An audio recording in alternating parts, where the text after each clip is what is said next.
తాత ఇది ఎండిపోయినా అత్తలేదు కదా తాత పిట్టకాలు. ఇది వాన కొడితే మళ్ళీ పచ్చగా అవుతుందిరా.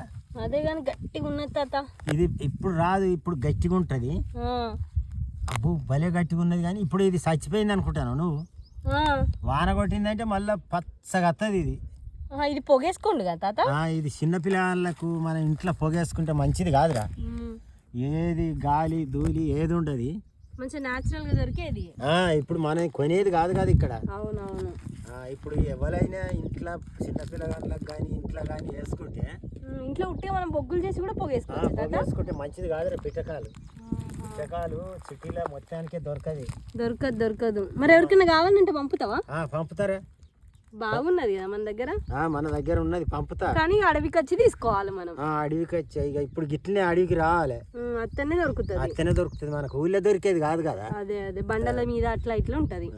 ఏదైనా జంగల్కి రాంతి దొరకదురా. కష్టం తాత. కష్టమే మరి. మళ్ళీ గట్టిగా ఉన్నది తెలుసా పీకడానికి కూడా. పీకడానికి గట్టిగా ఉంటది. ఇంకా గట్టు మోకాన పోతే ఇంకా ఆ బండల మీద ఇంకా గట్టిగా ఉంటది. ఈ పిట్టకాలు భలే ఉంటది తాత. కానీ మంచి పని చేస్తుంది. పట్టుకపోదామని వచ్చినాయి.